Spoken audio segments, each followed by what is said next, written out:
clases, estamos en la mitad. Entonces, creo que ya deben tener un panorama de cómo enfocar los casos, ¿no? Entonces, a ver, vamos a ver. Que no ha tenido participación de la pasada.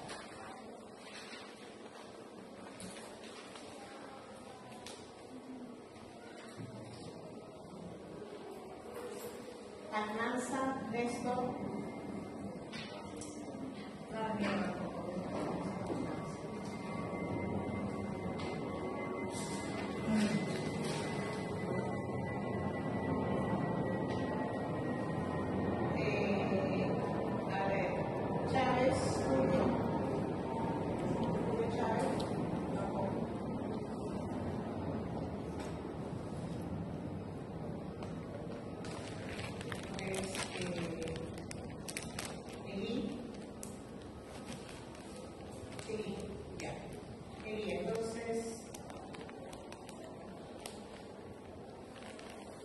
Este es el caso número 1. A ver, si lo ves y nos puedes dar un primer comentario con solamente esta diapositiva. ¿Vos acá? Sí, para que podamos ver. Paciente varón de 75 años que presenta desde hace 7 días dolor abdominal difuso, apredominio de epigastrio de leve intensidad asociado a la infección abdominal y cadera. Acude a la farmacia y le indican difuso. Silicona y bicarbonato de sodio, con lo cual calma parcialmente los síntomas. Hace 5 días presenta deposiciones negras una vez al día, algo blandas. Se agregan náuseas, hiporexia y un día antes de acudir al hospital, vómitos alimentarios y mareos. Antecedentes, hipertensión arterial, diabetes, tratado con metformina, hábitos nocivos, alcohol una vez a la semana, cerveza, una botella, tabaco no. Ok, entonces, ¿qué es lo primer comentario que te trae esta historia?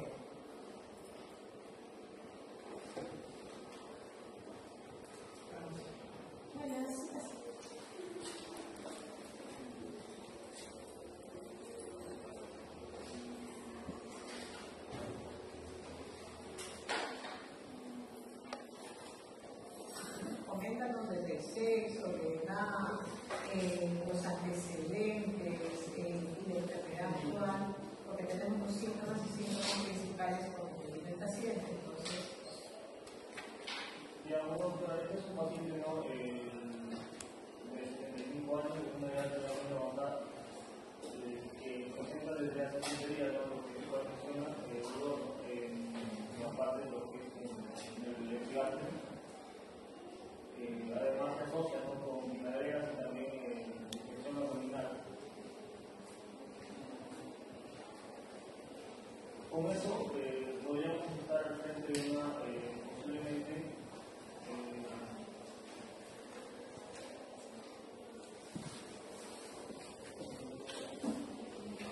de una gastritis, ¿no? Pero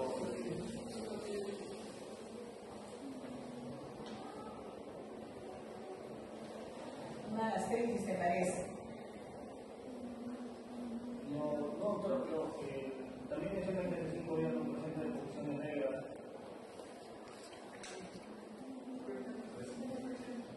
Ok. Entonces, mi pregunta es si ya tú has dicho que es gastritis, qué es lo que te parece. ¿Es agudo o es crónico?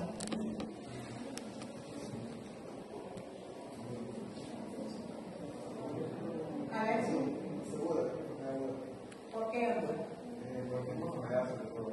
Entiendo. Y bueno, en este caso, por 5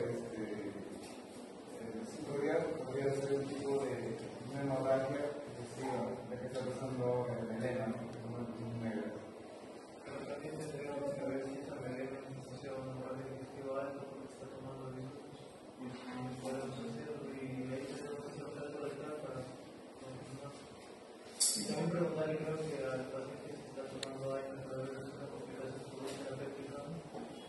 paciente no estaba tomando antes, ¿no? El paciente fue a la farmacia y le receta el bismuto.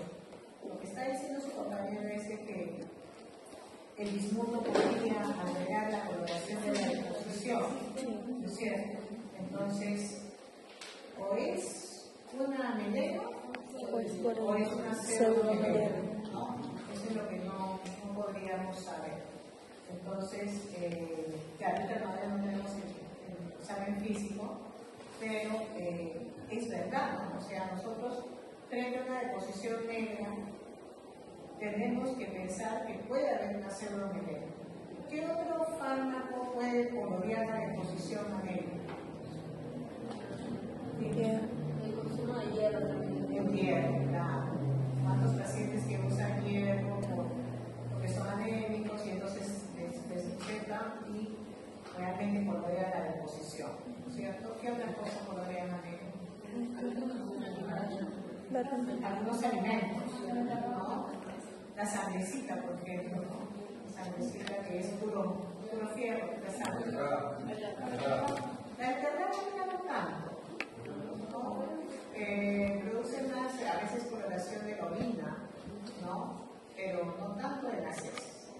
Pero definitivamente siempre tienen que analizar los productos que consume el paciente. Entonces, ahí estamos en la duda, ¿no? Ahorita estamos en la duda. ¿Es veneno o no es veneno? ¿Ya?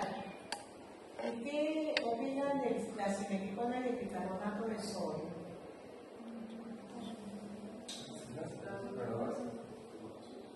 Porque el paciente tenía distensión abdominal, ¿no? Dolor abdominal asociada a distensión. Entonces, cuando distiende el abdomen, ¿qué pueden estar pensando? Claro, el aire, ¿no? Entonces, se produce exceso de gas. Entonces, para eso que recetan simeticona. ¿Y qué cosa es el bicarbonato de sodio? Es una base, ¿no? Entonces, ¿qué hace? Neutraliza. Entonces, mucha gente a veces toma su sal de agua, esos bicarbonatos para, cuando toman alcohol, por ejemplo, saben que hay acidez, entonces se toman después, ¿no? Entonces, son, digamos, medicamentos sintomáticos que al principio, al inicio, al paciente parece que le hacía bien, porque después de cuánto tiempo persistía, dice, con los síntomas parcialmente, o sea, aliviada, pero no hay todo. ¿Okay? Ya. Sobre la metformina, ¿podría tener alguna alteración en el estómago? Algo que sepa.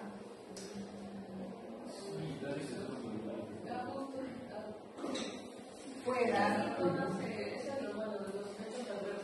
los efectos adversos de la metformina, pero sobre todo la metformina da diabetes, ¿ya? Y puede dar un cierto distensión, ¿no? Entonces el paciente a veces no lo quiere tomar, ¿no? Pero a veces hay un fenómeno de acostumbramiento.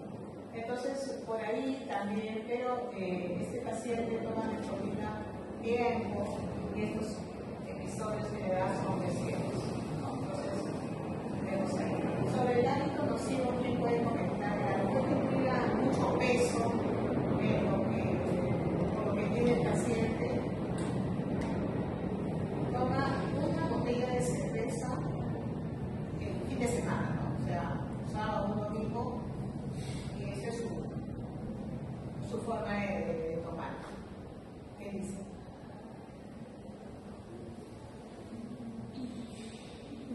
Por ejemplo, cuando ustedes hablan de tabaco, ustedes hablan de un número de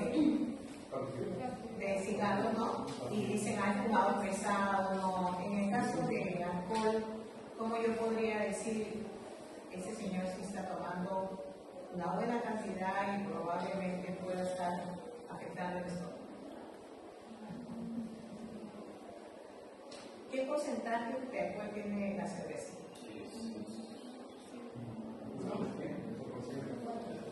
8%, 12%, 6%. De los alcoholes es tiene más bajo. ¿No? 6, 7%. También vino tiene 12 para arriba. Entonces, el porcentaje de alcohol es menor.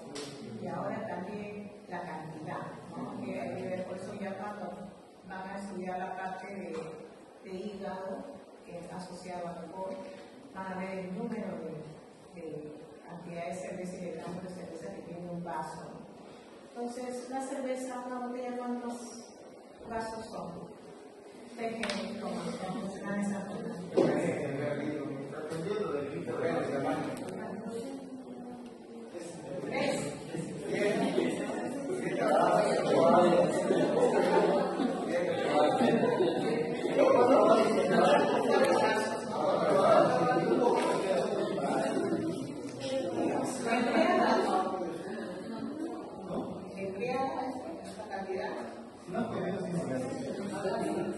No, porque realmente no. Entonces, pues no es una cantidad, digamos,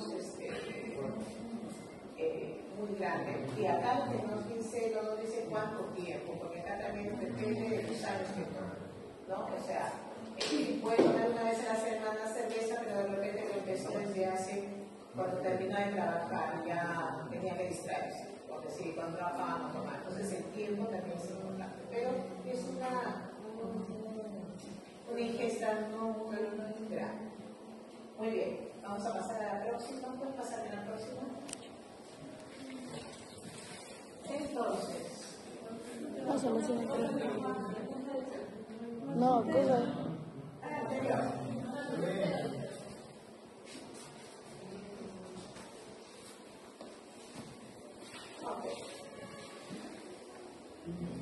acá, ¿qué me puede comentar?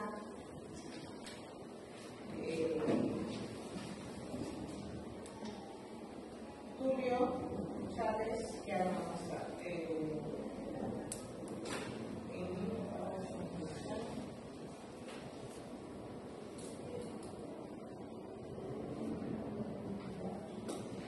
Quiero que hable Marlene, Nancy, ¿no ha venido? Palomino, Kevin Palomino, tampoco. Falta Palomino. Héctor Pastrana. Héctor, a ver. Posibilidad de. Lee lo que está y para que puedas comentarnos sobre este mismo caso. Ese material es 160 millones de curso.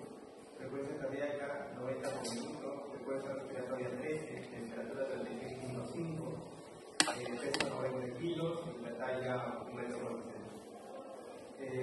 Abdomen tiene ruedas severas presentes, blando, depresible, doloroso en el abdomen superior. Ahí es negra. Examen de laboratorio de leucocitos 7.970, hemoglobina 10.6, plaquetas 247.000, creatinina 0,9, glucosa 100.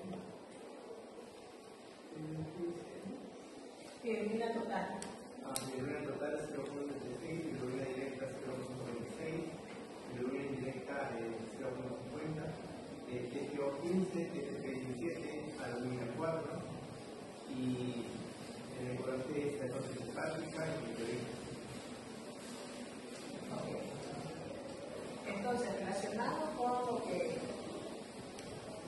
teníamos a un paciente que todavía no me han precisado el síndrome, ¿no? ¿Qué síndrome tenía? ¿Tú me puedes precisar con eso de hacer síndromes ya? Bueno, relacionado con el tema de la melena que había mis compañeros, tomando en cuenta que la presión está reducida, la presión arterial, y que en este caso hay una hemoglobina que es de 10.6 de está abajo, diría que podríamos hablar de un síndrome hemorrágico. Estás planteando un síndrome de hemorragia digestiva. ¿Alta o baja? Alta, ya. Ok. Muy bien. A ver.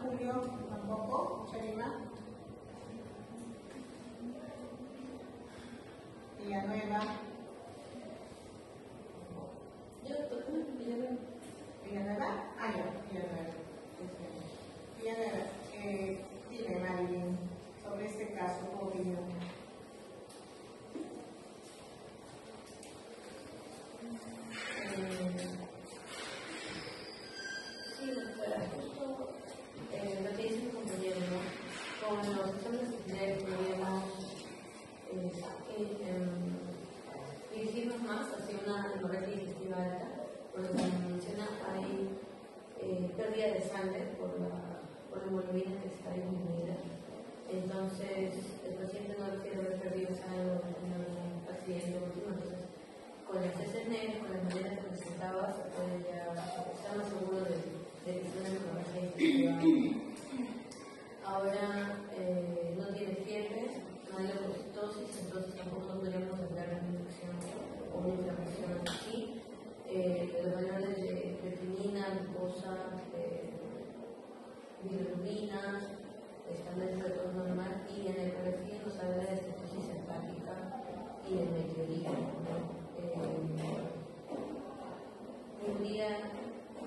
Entonces, podríamos hablar de que con la análisis que tenía el paciente va más relacionado con lo que es una hemorragia digestiva. Una hemorragia digestiva. ¿Quién puede opinar si realmente, a ver, es para ustedes una hemorragia digestiva alta? Porque las heces son negras y en el examen dice, también hacen el tacto y es negras. 100% es melena, con el tacto también. Puede hablarse de una cantidad, podría darse también una baja por la movilidad y a veces no. Claro, eso es cierto, pero a lo que me refiero es, semiológicamente yo puedo diferenciar una melena de pseudomelena. Sí, se puede echar el líquido para ver, ese líquido es Agua oxigenada, y si sale espuma es porque es sangre, y si no tiene. ya, una forma es esa, y la otra, semiológicamente, las melenas tienen un olor característico, tienen un brillo característico, son brillosas, ¿no? Lo que te está diciendo, pues, que es. En cambio, cuando no hay ese olor a sangre, porque no huele sangre, cuando está yendo el sangrado, parece que huele sangre. Entonces uno diría, esto sí es una melena, y esto todavía queda maduro, ¿no es cierto? Entonces, si yo les digo, por un lado, sí, efectivamente, es brillosa, huele a sangre, tiene el test de la oxigenada positiva, no hay duda, ¿no?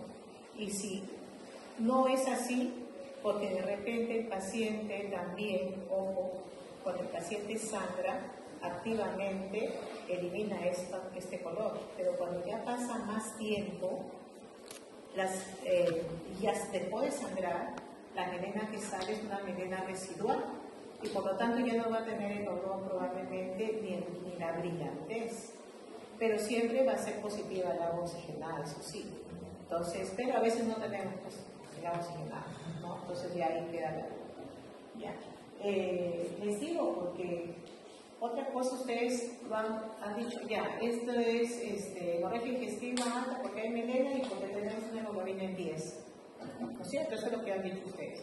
¿Y qué pasa si este paciente ha tenido crónicamente una hemoglobina? Porque recuerden que es diabético, y recuerden que también el diabético puede tener una anemia multifactorial, no necesariamente por pérdida, también puede tener un daño renal, ¿no? Y entonces, ¿qué ustedes necesitarían para saber si es una anemia por pérdida?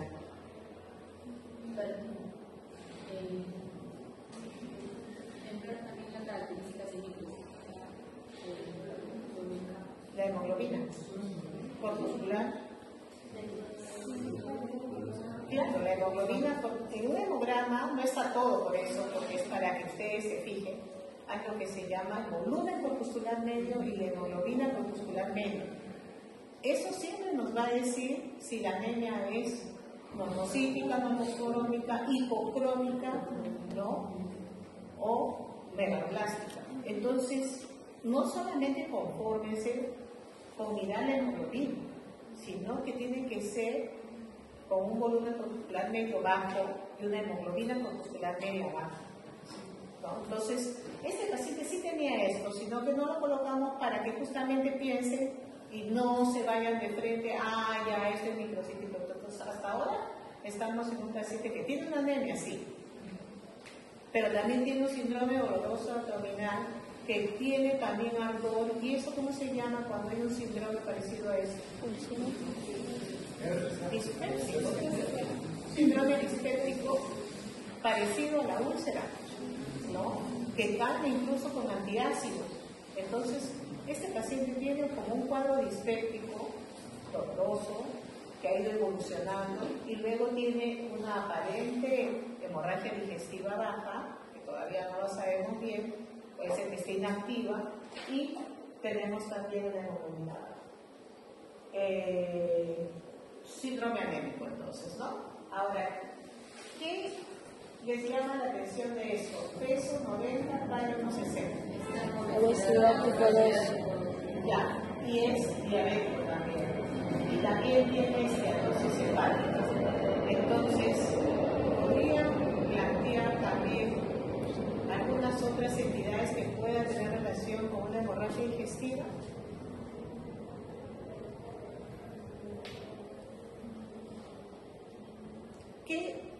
¿La esteatosis a qué lleva? ¿Cuál es el camino de una esteatosis hepática? A una fibrosis, ¿no es cierto? El camino es a una fibrosis. ¿Ah? Hay un camino, ¿no? Hay un camino que a veces es reversible, pero a veces cuando ya se pasa una determinada fibrosis ya no hay regresión. Entonces acá tenemos, miren, una esteatosis hepática con un paciente que es obeso. Ya. Puede tener un grado de fibrosis, puede tener un grado de hepatopatía, ¿no? Y dependiendo del grado de hepatopatía, hay un grado de hipertensión portal, ¿no es cierto?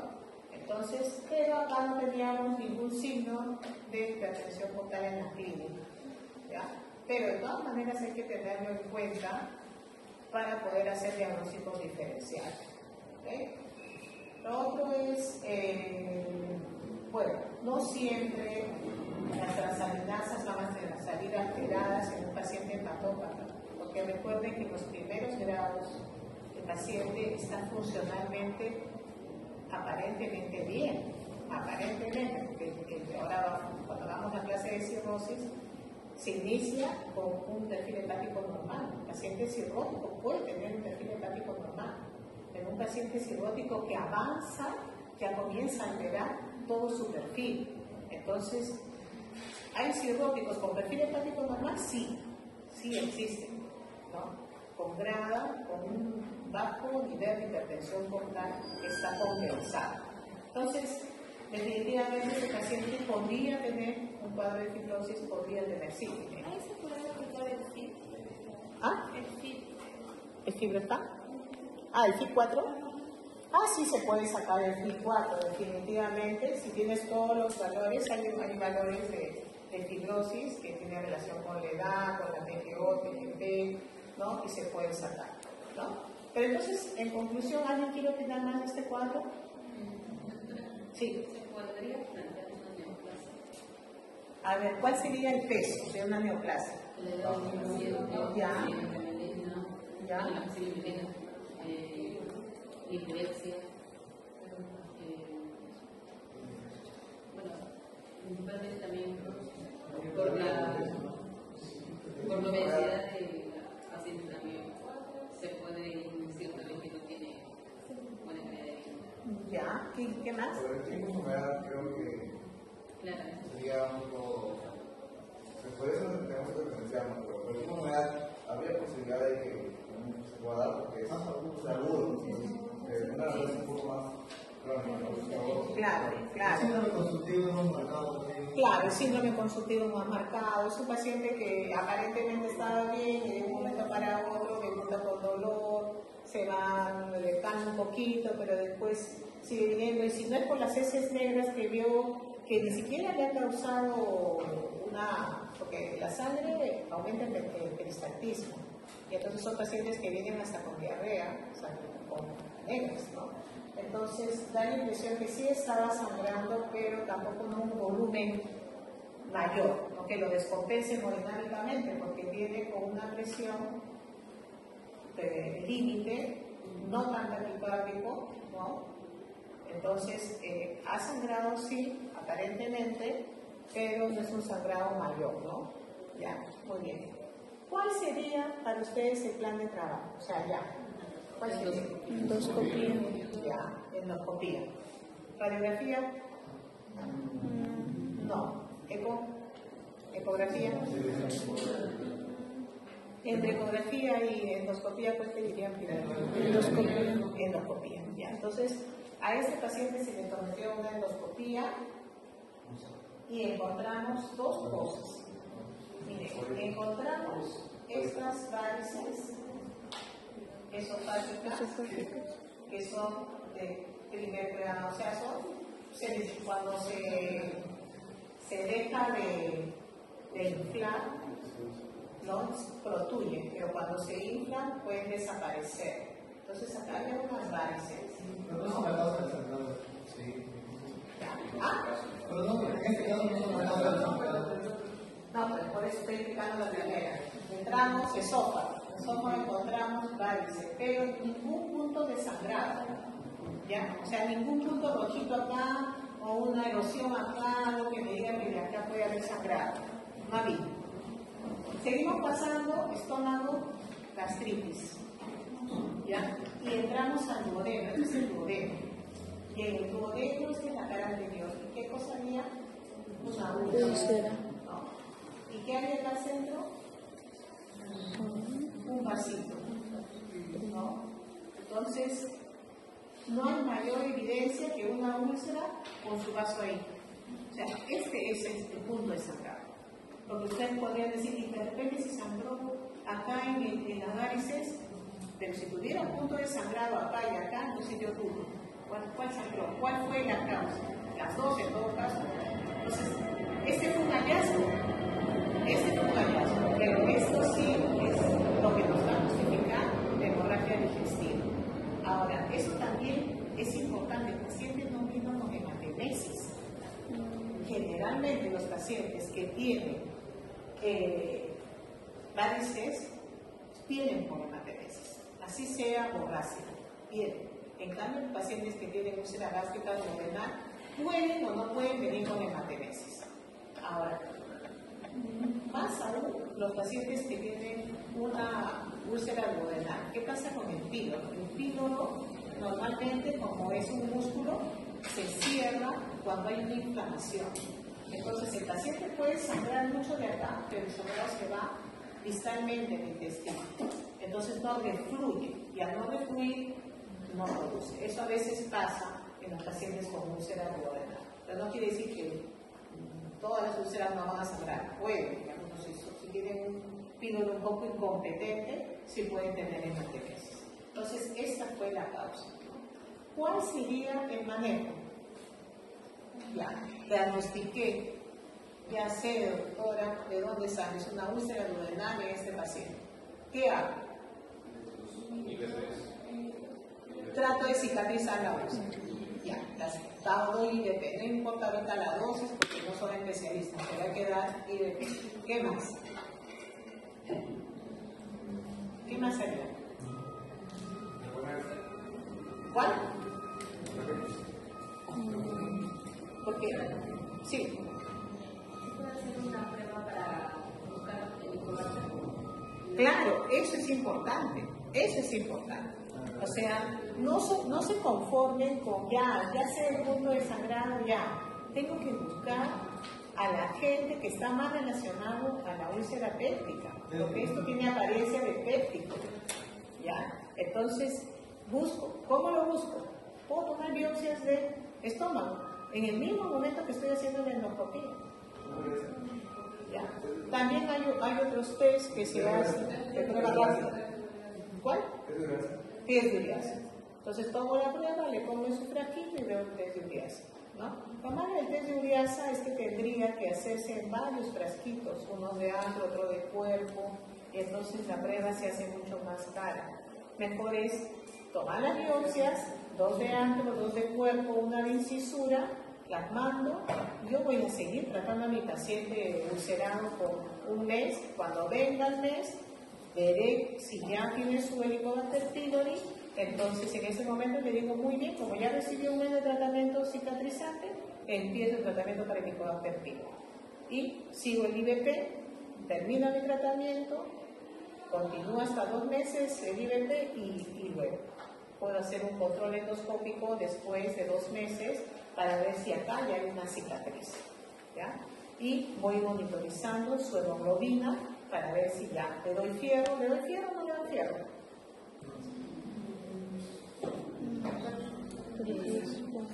El fierro es irritante también.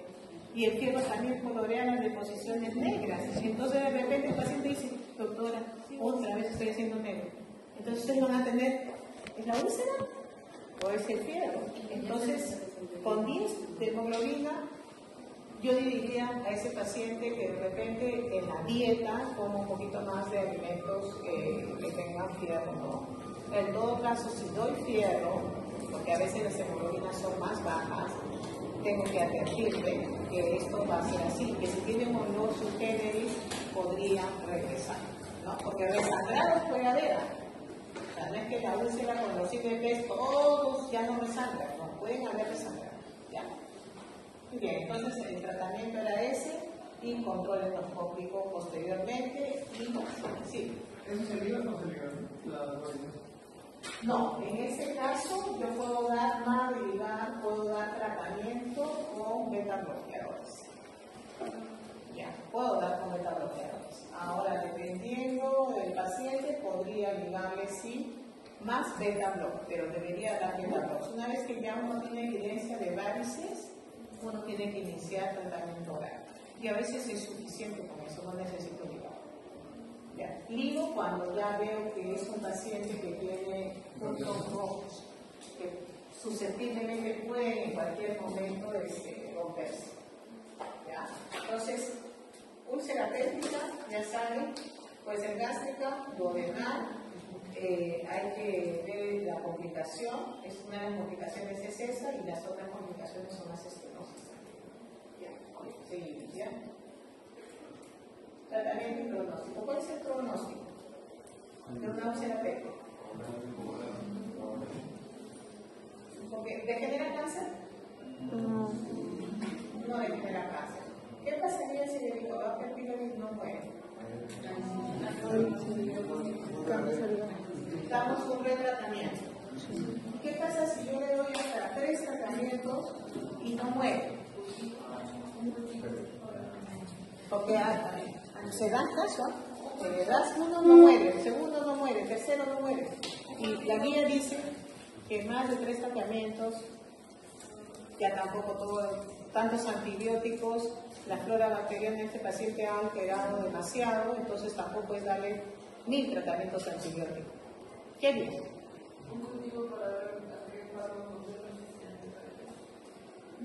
Podría ser una prueba, como tú dices, a ver a cuál la sensibilidad al germen, pero esa prueba es bien cara, ¿ya? Entonces no es práctico. Daría IVPs en forma crónica, como se hacía antes cuando no se descubría el Helicobacter pylori. El tratamiento de la úlcera péptica era un tratamiento crónico, ¿no? De por vida, con IVP pero a mitad de dosis.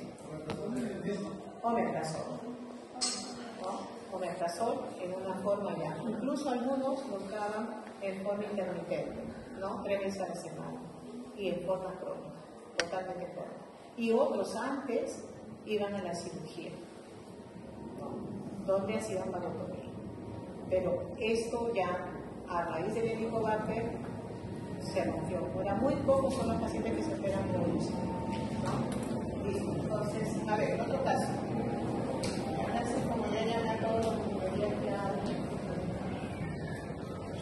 voluntarios. ¿Por qué? Porque son diferentes.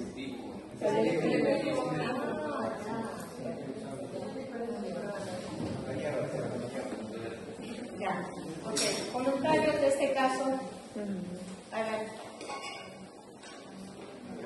Voluntarios. Ya, a ver.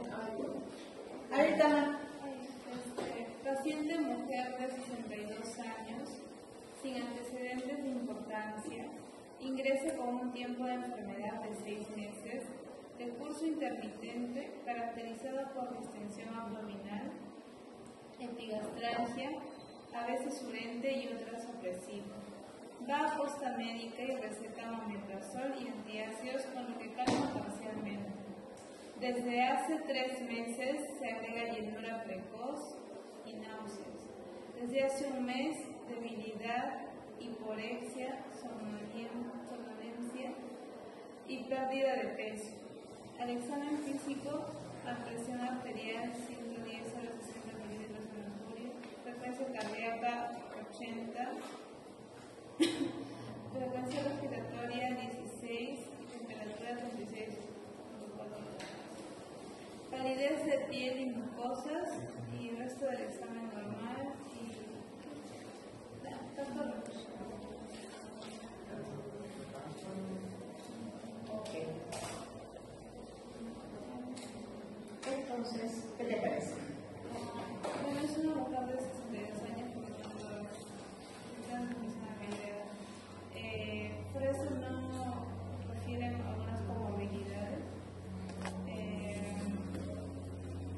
Y ahí lo que sí llama la atención es el tiempo de enfermedad, que es de 6 meses.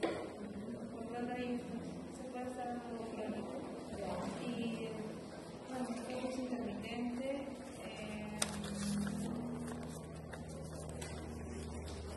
También puede ser la parte del sistema urinario en epigastralgia, que no es una afección constante, sino que en algunas ocasiones es de una forma, en este caso, urente y en otras como que va a sentir cierta opresión.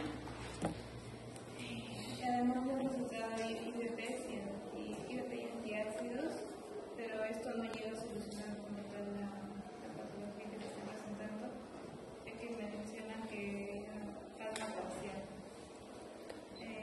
Pero también hacen referencia que desde hace 3 meses, ahí se pasa, no sé si se refiere aparte de los 6 meses como tal, o es el que... 3 meses antes de que lo vean, ¿no? Entonces va avanzando secuencialmente. Mencionan que se debe llenar sin náuseas. ¿Y qué planteas? Síndromes. Por el tiempo de enfermedad, ahora sí que debería dar por el tiempo de enfermedad. Ya, es una enfermedad crónica, pero ¿qué síndromes planteas?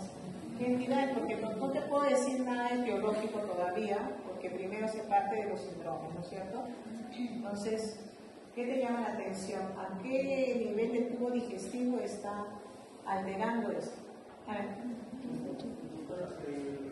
Podemos plantear un síndrome de lo que menciona lo que es la infección abdominal, también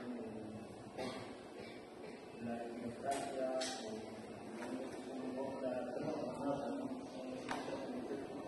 Un síndrome dispéptico. Claro, ¿sí? Síndrome consultivo también. Síndrome anémico, ¿ya? Entonces, perfecto. Hay 3 síndromes ahí importantes. Recuerden que la dispepsia, para tener, por definición, es un tiempo que puede ser de 6 meses, ¿no? Entonces, no es un mes, ¿no? Y es también intermitente, ¿no? A veces el paciente está bien, a veces el paciente está con sus síntomas. Entonces, es una dispepsia. Ahora, mi pregunta es, ¿qué tipo de dispepsia? ¿Funcional o orgánica? ¿Por qué orgánica?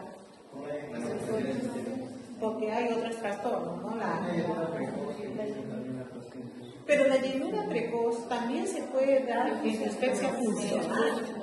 También se puede dar. Excluirlo algún origen cultural, Claro, entonces, de hecho hay una dispepsia funcional o orgánica, entonces uno pone la balanza, ¿qué hay para funcional y qué hay para orgánica? Entonces para orgánica es, como ustedes dicen, el síndrome consultivo, la aparente palidez, que puede ser anemia, ¿no? Entonces, por ahí va. Muy bien. Ahora, ¿qué cosa es la llenura precoz? Que llenas antes de terminar. Cosa que no te da tiempo de tú. Comes bastante, ya te viste. Para los músculos. Ya. Entonces, la llenura precoz, obviamente, se llena. ¿Cómo sería? No termina la porción que le han dado, ¿no? O sea, ya no termina. ¿Y qué es saciedad precoz?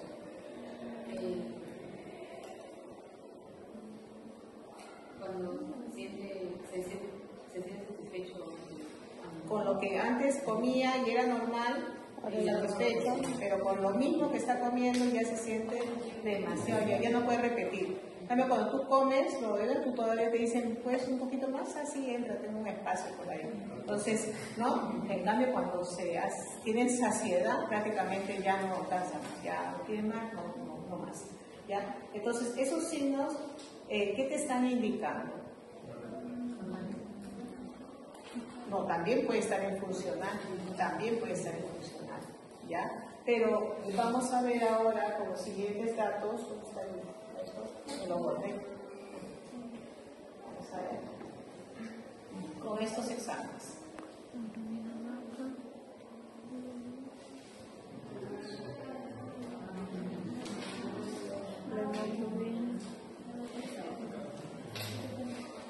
¿Siguen pensando que es una dispepsia funcional? Ya, no es orgánica. Entonces, definitivamente es orgánica. Ya. A partir de esta dispepsia de tipo orgánica, ¿cuál es su plan B para saber qué es lo que le está ocasionando? Endoscopia. ¿Solo la endoscopia?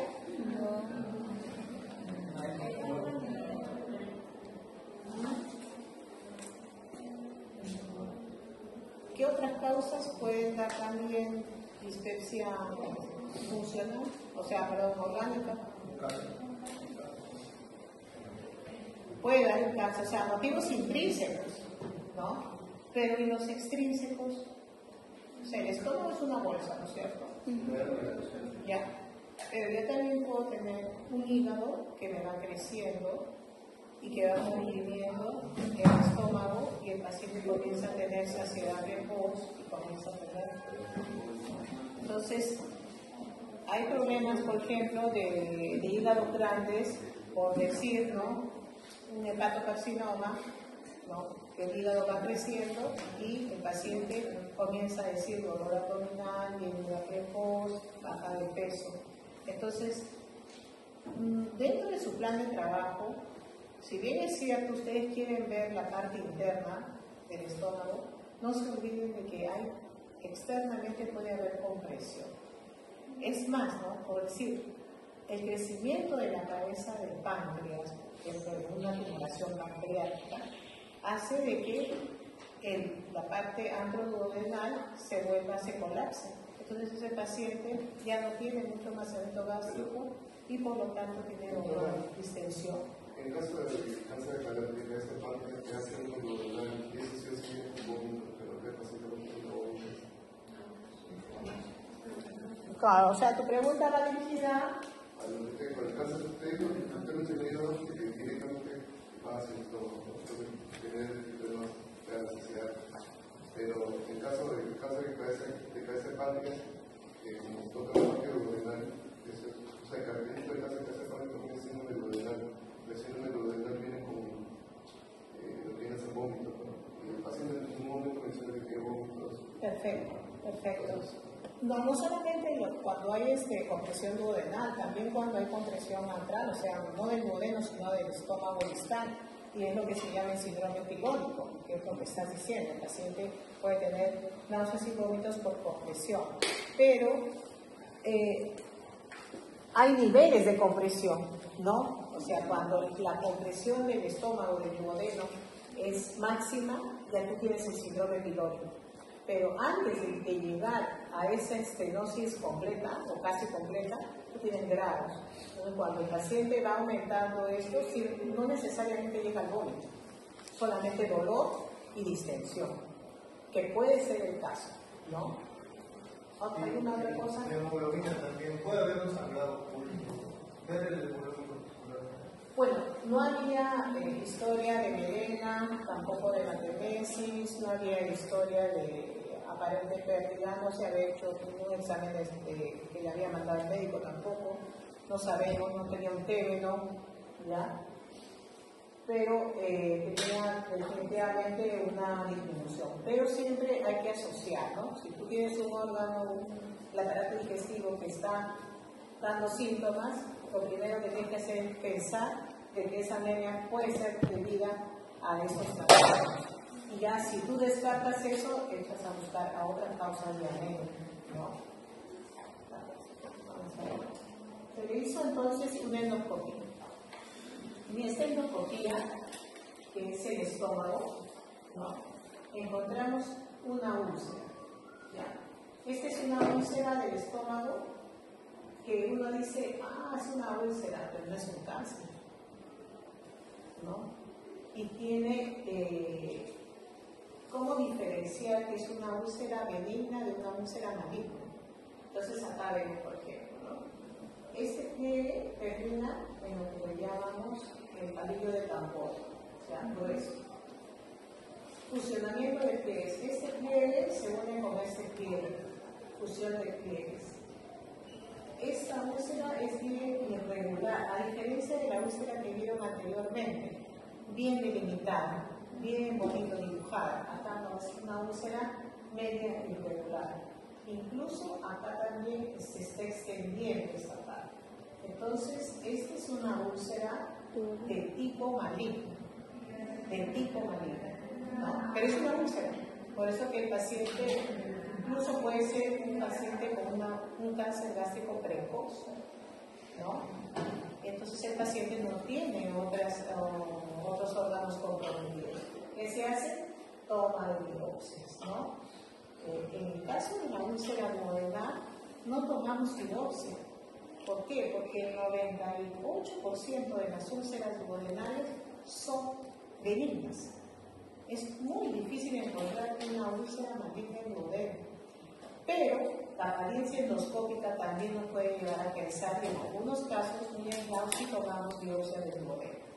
En cambio, en el estómago, toda úlcera gástrica debe ser biopsiada. Así ustedes la vean bonita, que parece péptica, ustedes tienen que tomar. Entonces pregunta el examen, ¿una úlcera gástrica siempre tiene que ser biopsiada? Sí, sí. ¿Por qué? Porque puede estar escondiendo células neoplásicas. Pero la macroscopía endoscópica nos dice que esto es un cáncer.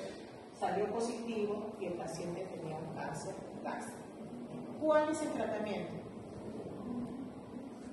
Salió adenocarcinoma. ¿Y cuál es el manejo? ¿Qué harían? Ya.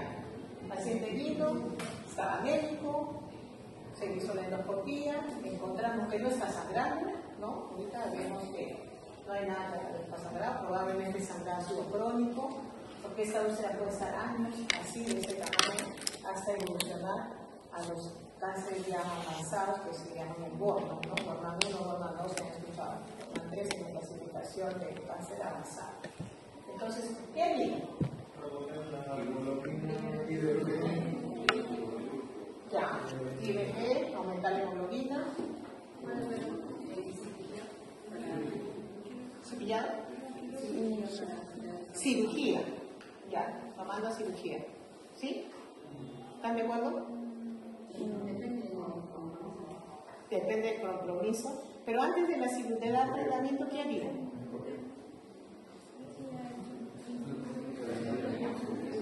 Hay lo que se llama estadiaje. Recuerden, el siguiente paso a encontrar un cáncer, el siguiente paso es estadiar. ¿Y cómo yo lo voy a estadiar? Yo tengo la tomografía actualmente. La tomografía me va a decir si ha habido metástasis a distancia, metástasis ganglionar, si ha habido compromisos de vasos, ¿no? Entonces, encuentran esto, inmediatamente yo no llamo al cirujano. Lo primero que hago es hacer una tomografía. Hago la tomografía y me informa, hay metástasis en el hígado. ¿Ya? Entonces, eso ya cambia mi manera de tratar al paciente, ¿no? Si me dicen, no, todo está normal, no hay nada, solamente se ve un engrosamiento del estómago a ese nivel. Perfecto. Como la imagen endoscópica me dice, ya los pacientes sabemos que es que usted está viendo la submucosa, entonces el tratamiento es quirúrgico, tomando ¿ya? Si yo veo una lesión que aparentemente para mí es mucoso nada más, o sea, comprometido la parte superficial, hago la mucosectomía endoscópica, o sea, lo saco por el ojo.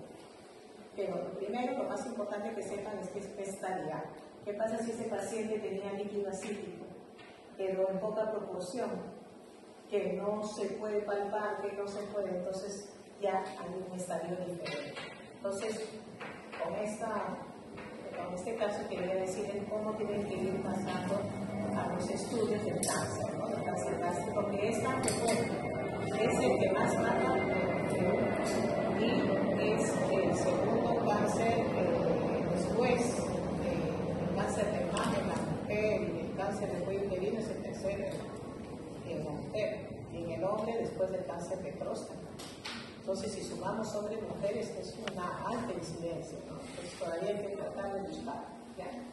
Entonces, vamos al siguiente.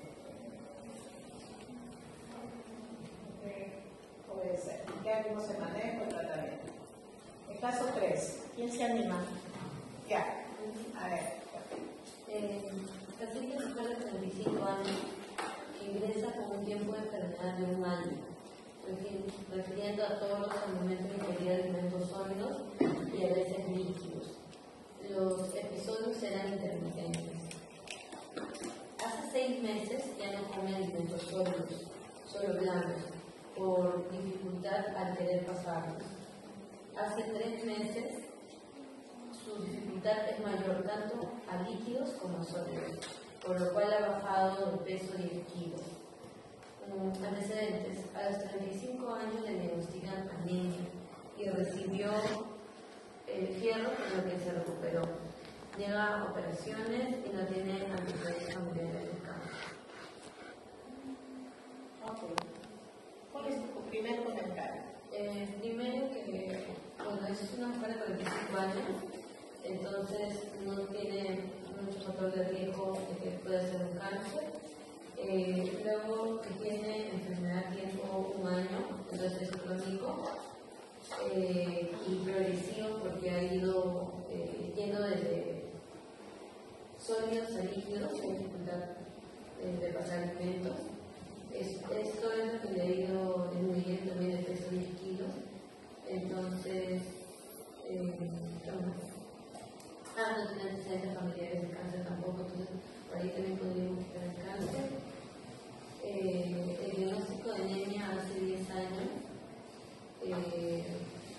Podría ser porque es una mujer en edad fértil, podría ser por eso. No necesariamente algo más orgánico.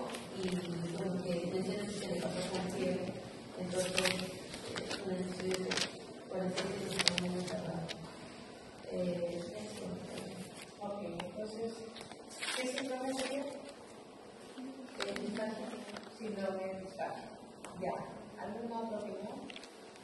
Podría ser una esofagititis. Podría ser una esofagititis. Una esofagitis, ya. Una esofagitis péptica, ¿tú dices? O una esofagitis por otras causas, porque también esofagitis puede ser por píldoras, puede ser por cáusticos. Acabamos de ver a un chico que se ha tomado ácido. Sí, en emergencia hay un chiquito que se ha tomado ácido. Así que...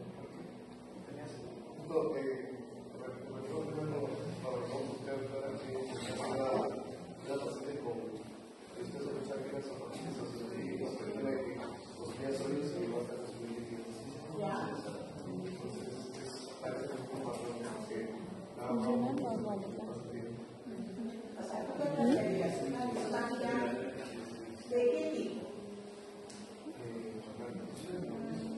Yo por la baja de peso. Ok. Lo presento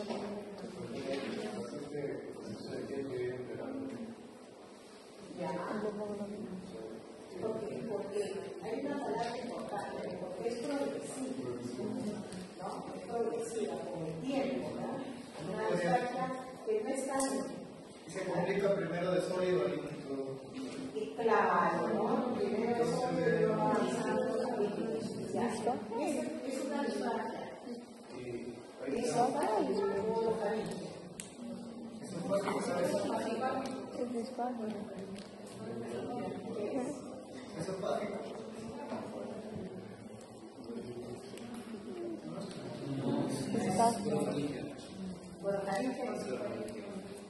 porque ¿qué dice ahí? Dice refiriendo a todos. A toros. Claro, o sea, al momento de incluso dificultad querer pasar el alimento, o sea, lo tiene al inicio de la revolución, ¿no? No es, dice que tengo dificultad, pero pasé mis alimentos y se me queda atrapado a nivel retroesternal, ¿no? Entonces, varias veces está refiriendo que primero se atoraba, ¿no? O sea, comía y se atoraba, ¿no? Cuando uno no moviliza bien la parte motora y respira cuando está queriendo comer y uno se atora, eso aparentemente pasaba al inicio, pero después ya fue una dificultad también al mismo nivel alto, una disfagia, pero que tiene más progresión, ¿no? Más progresión. Entonces, al inicio parecía una disfagia orofaringia y después parece una disfagia esofágica, pero alta, no tan baja, una disfagia esofágica alta. Ya, muy bien. ¿Qué planteas? Ya, es una disfagia orgánica. ¿Qué planteas? ¿Esofágica?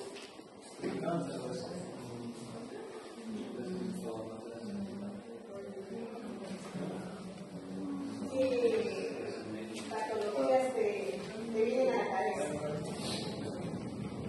¿Cáncer de esófago?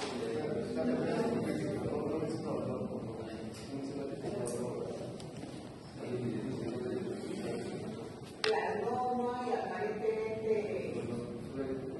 solo dificultades. Con pirosis. Y no lo quiere.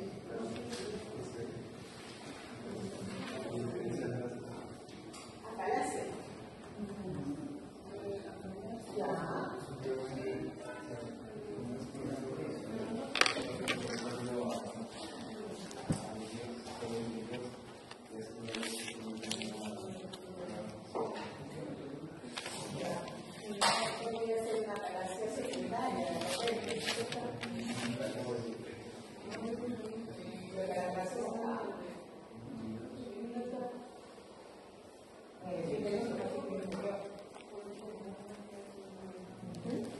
Bueno, entonces estamos frente a un síndrome disfágico que está comprometiendo el estado nutricional del paciente porque ha bajado 10 kilos, ¿no es cierto? Entonces, lo cual nos está diciendo que es orgánico.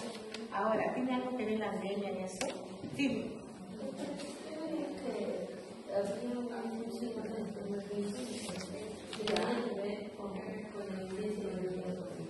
Ya, muy bien, esa es una buena alternativa, ¿no?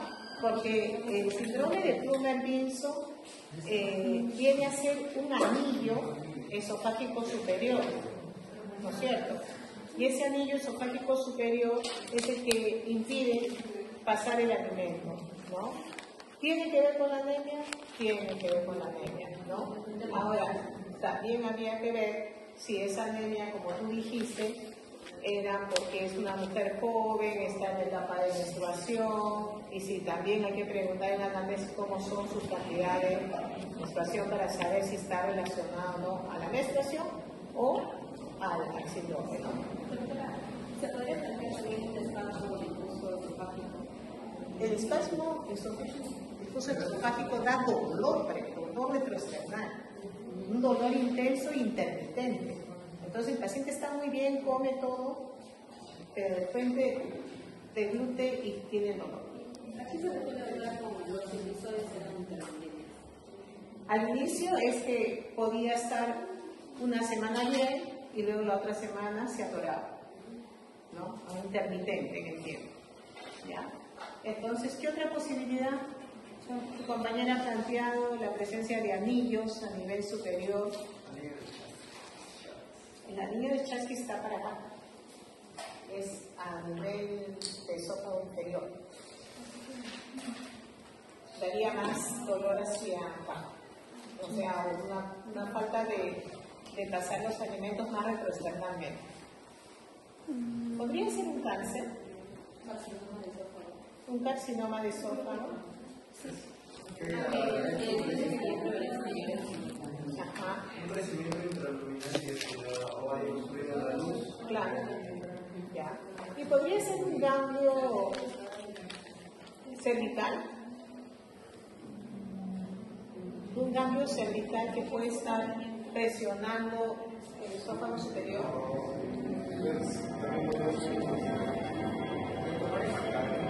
¿Podría ser?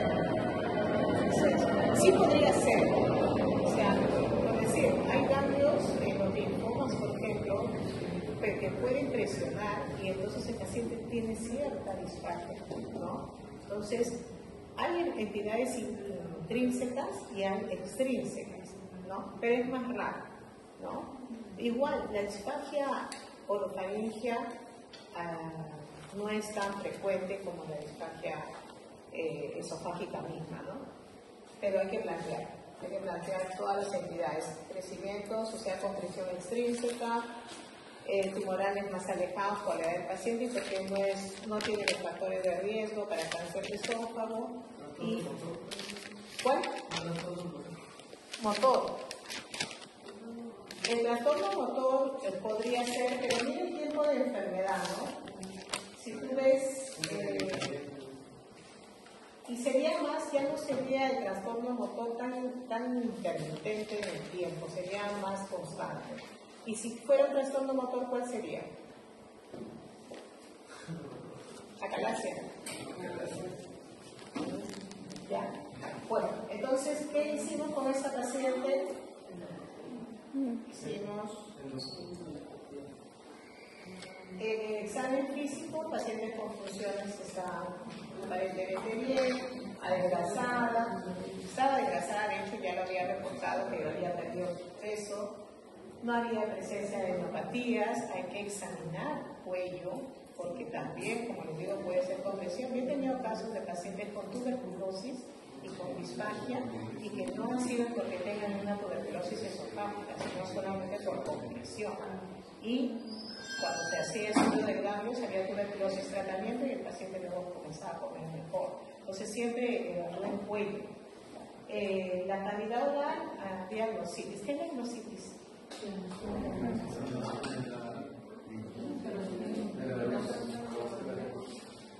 ¿Ya? ¿Y por qué se dará? Generalmente está asociada a falta de vitamínica, o sea, el paciente no se alimentaba bien, no se nutría bien, entonces puede haber trastornos también de deficiencia de vitaminas, ¿no? El abdomen está bajo, no masas, y en el laboratorio se encontró la anemia de 8.7, plaquetas normales. Entonces, con esto, ¿qué puede concluir? ¿Que es orgánico o funcional? Orgánico. Entonces, en definitiva es orgánico. ¿Y qué hay que hacer? ¿Qué haría? ¿Qué le piden ustedes? Radiografía, TAC, endoscopía.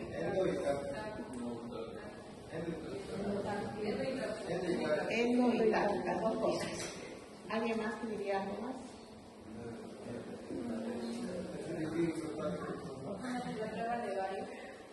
La prueba de bario, o sea, la contrastada esofágica. En el esófago hay unas pruebas que siempre deben tenerlas en cuenta, en el esófago, para cualquier trastorno. La radiografía de esófago, que muchas veces puede ser minutada, o sea, para ver vaciamiento, o también puede ser para ver la estructura, la estenosis y la endoscopía. Pero a veces el endoscopio no puede pasar. Entonces, por eso siempre en el esófago no se olviden de tener una imagen radiológica. Deben tener una imagen radiológica a la par que la endoscopía.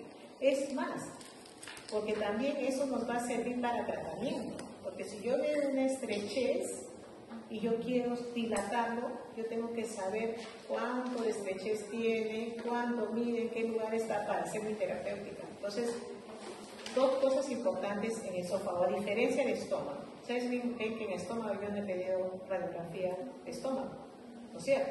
Entonces, en esófago sí traten dentro de su plan de trabajo una radiografía contrastada y si se puede minutada, o sea, con fluoroscopía, sería excelente, ¿no? Entonces, a ella le pedimos las dos cosas. Y encontramos acá la estenosis en el tercio superior, ¿no? Pasando la cricofaringe y luego pasado el contraste, pero acá no es estenosis. Le hacemos la endoscopía y había una membrana, ¿no? Una membrana que con el endoscopio nosotros esta membrana la podemos romper y pasar, ¿no? Cosa que hicimos con la paciente. Entonces, con el endoscopio pude pasar y después el endoscopio tiene un diámetro de 12 milímetros. ¿Ya? O sea, es delgado y algunos tienen hasta 10, pero necesitamos seguir dilatando para que la paciente pueda conectar y todo eso. Podemos dilatar hasta 12, 14. Entonces, esta paciente cuando hice la endoscopía, era de provincia, me acuerdo, le hicimos la endoscopía, después de la endoscopía ella me dijo, yo le digo, vas a venir porque te tengo que programar para las sesiones de dilatación, ¿no?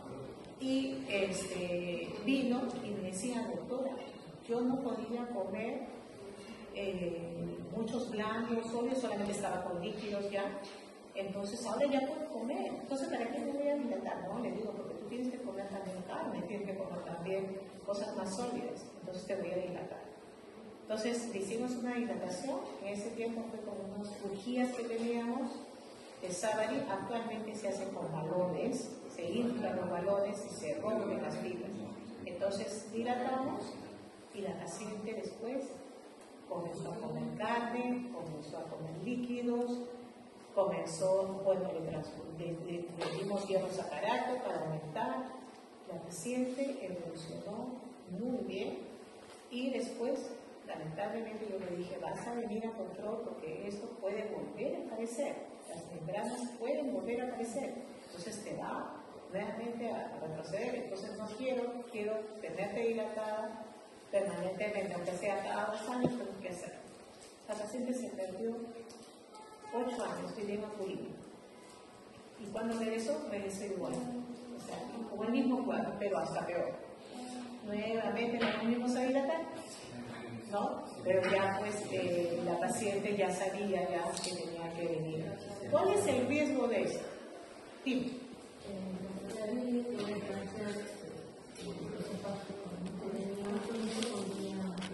Sí, eso es el riesgo, de que haga cáncer de esófago.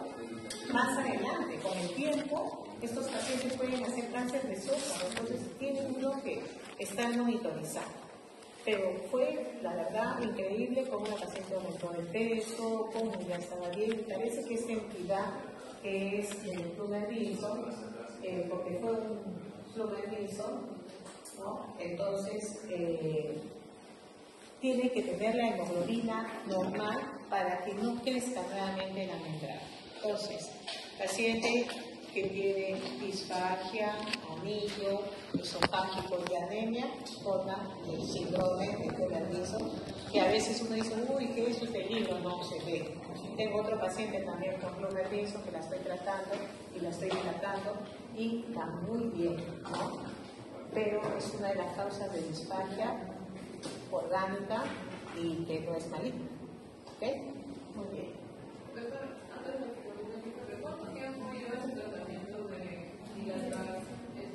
Mira, la dilatación en ella la hice en 2 sesiones.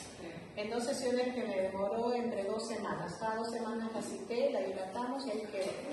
Y ahí comía bien y luego hay que controlarla cada año y después cada 2 años para después de 5 años hay que estar tomando biopsia, justamente por el cáncer de esófago, ¿no?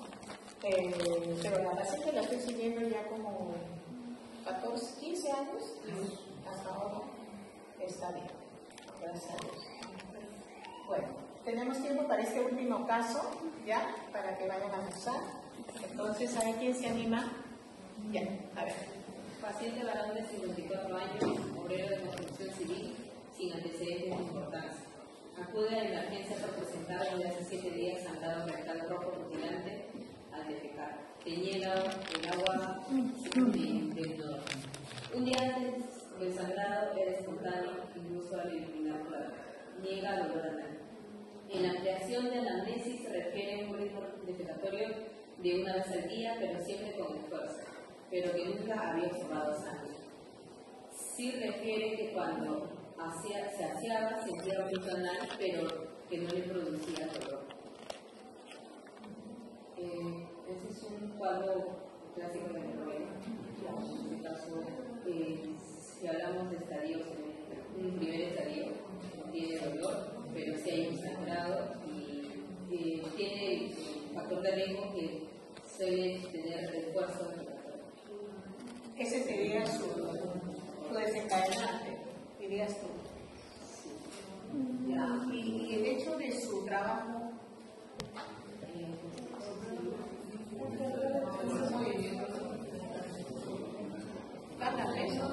Sí. Están parados. Siempre hay que ver la parte de las condiciones, ¿no? Paciente que está mucho tiempo parado, paciente que carga mucho peso, y paciente que en este caso su dificultad para defecar, pero defecaba todos los días. Mi pregunta es, bien, perfecto, ¿qué es lo que has analizado? ¿Es estreñido ese paciente?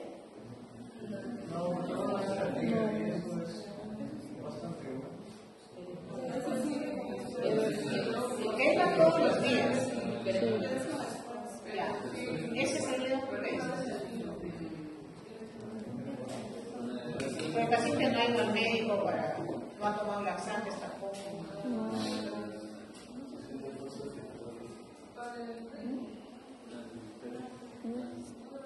Sí es estreñimiento, porque el estreñimiento se clasifica en un trastorno que es por movilidad retardada, ¿no? Se retarda el tránsito intestinal y por eso el paciente no va 2 o 3 días. Y otro es cuando hay dificultad en la evacuación, o sea, para que salga, puede ser unas heces blandas, pero tiene dificultad. La mayoría de pacientes que tienen el trastorno de dificultad para evacuar es porque no les han enseñado a defecar.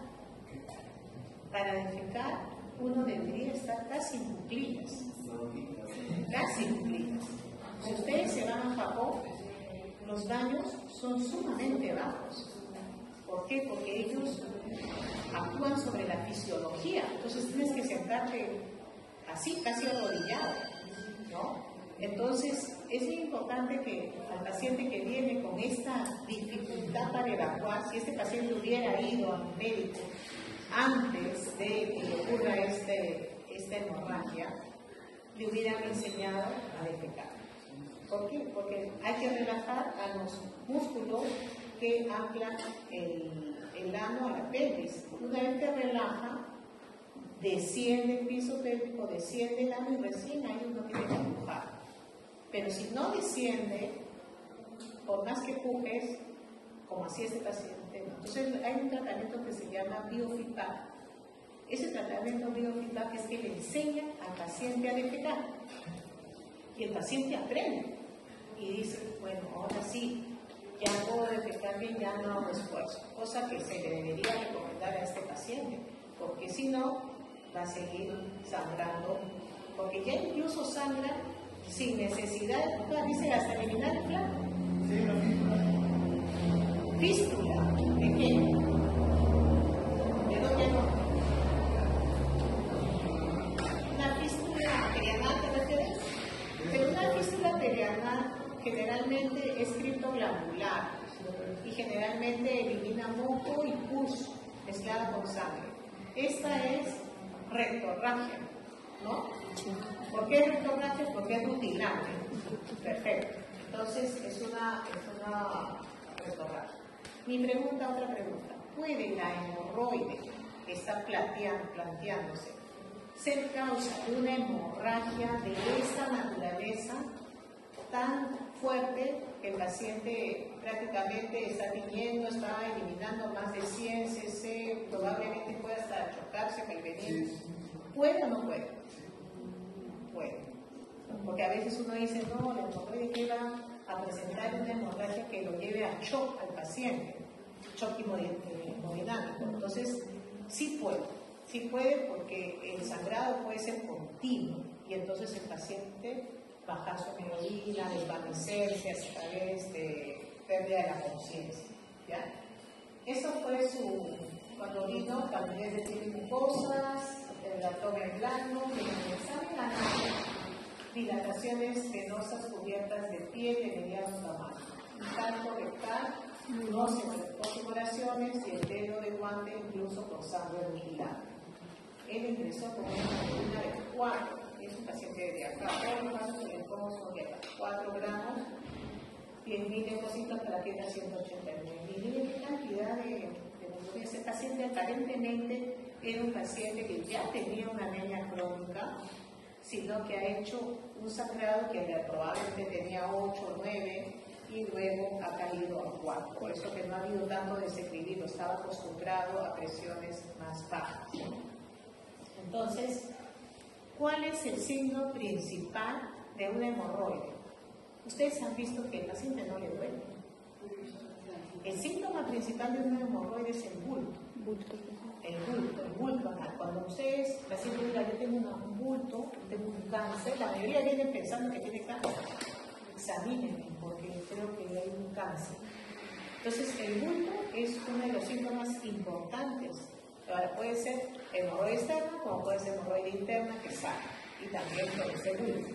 Y dos, el sangrado, ¿no? Entonces, este paciente tuvo un sangrado sumamente importante y pueden sangrar de los dos. Pueden sangrar de hemorroides internas o de hemorroide externa. A ese paciente se le examinó, a veces le examina, como también ven las emergencias, ven ahí nada más, así tiene un bulto, pero ni les hace empujar. Y el examen anal es hacer empujar al paciente. Cuando le dijimos vamos a hacerle una proctoscopía, lo llevamos para hacerle una proctoscopía y cuando le examinamos la región perianal, le dijimos no empuje, se veían ahí las hemorroides grandes. Y cuando le dijimos puje, de la hemorroide externa comenzó a salir un chisguetazo de sangre que no paraba, ¿no? Entonces, ahí es evidente que lo que estaba sangrando era la hemorroide externa. Y para la hemorroide externa no hay tratamiento endoscópico, porque no podemos ligar la hemorroide externa, está prohibido. Sí. Entonces, ¿qué teníamos que hacer? ¿Tratamiento? No se puede hacer eso. Cirugía. Paciente entró a cirugía. Entró a cirugía, ahorita viene a consulta externa, está tranquilo, se hace sus hemorroides y ya se le enseñó a que tiene que saber defecar, porque él es un estreñido que no es por un tránsito lento. Ya no se puede tratar. Bueno, muy bien.